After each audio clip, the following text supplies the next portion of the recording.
কিরে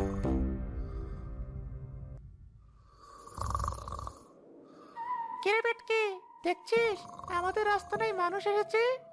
হ্যাঁ তো, কতদিন টাটকা মানুষের ঘাড় মটকে খাই না। আজ আমাদের ভোজ হবে। দেখ কেমন হৃষ্টপুষ্ট, গায়ে বেশ মাংস আছে। চল আগে ওকে ভয় দেখাই। ভয় যখন দৌড়াবে তখন পেছন থেকে চাপড়ে ধরবো। তুই রেডি তো? একদম রেডি। দাঁড়া, আমি আমার ভয়ঙ্কর হাসিটা দিই। আও বাও খাও, মানুষের গন্ধ পাও। উফ, মশাগুলো বড্ড জ্বালাচ্ছে, একটু শান্তিতে ঘুমাতেও দেবে না। কিরে, ভয় পেলো না? উল্টো মশা বলছে আমাদের। আমার আওয়াজ কি কমে গেল? মনে হয় কানে কম শোনে। দাঁড়া, আমি ওর কানের কাছে গিয়ে চিৎকার করি। আমি ভেটকি পেটনি, তোকে এখন চিবিয়ে খাবো। আরে ভাবি, থামো তো। বললাম তো বিরিয়ানি পেলে কাজ করব। এখন কানে কাছে বনবন করো না। যাও, আমাকে একটু বাতাস করো, বড্ড গরম লাগছে। ওরে বেটকি, এ তো সাধারণ মানুষ মনে হচ্ছে না। আমাদের দেখে ভয় পাচ্ছে না, উল্টো হুকুম করছে। আবার বলছে ভন ভন না করতে। ঘটলো, আমার তো মনে হচ্ছে এ কোনো মহা শক্তিশালী তান্ত্রিক বাবা হবে। ছদ্মবেশে এসেছে আমাদের পরীক্ষা করতে। দেখেছিস কেমন নিশ্চিন্তে ঘুমাচ্ছে? সাধারণ মানুষ হলে তো হার্ট অ্যাটাক করতো।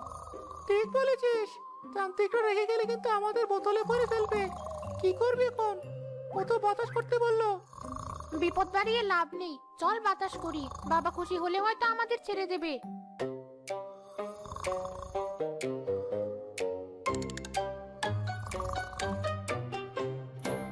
আহ, কি শান্তি। হ্যাঁ, এই তো বেশ হাওয়া। আর একটু জোরে করো। আর শোনো, খুব খিদে পেয়েছে। সেই জাদুর হাঁড়িটা থেকে গরম গরম বিরিয়ানি আর মিষ্টি নিয়ে এসো তো। দেরি করবে না কিন্তু। সর্বনাশ, বাবা তো সব জানে, জাদুর হাড়ির কথাও জানে। ভেটকি, জলদি যা, বাবার জন্য সেরা খাবার নিয়ে আয়। দেরি হলে আমাদের ভস্ম করে দেবে। আমি যাচ্ছি, আমি যাচ্ছি, তুই বাতাস থামাবি না।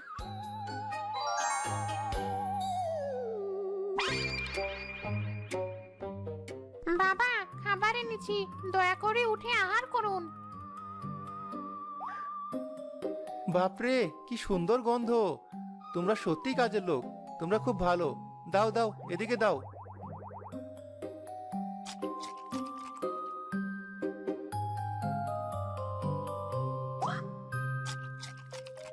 হুম, দারুণ রেঁধেছো। বাহ, এমন আরাম তো আমি জীবনেও পাইনি। তোমরা সারা রাত আমাকে বাতাস করবে, ঠিক আছে? জি বাবা, অবশ্যই বাবা।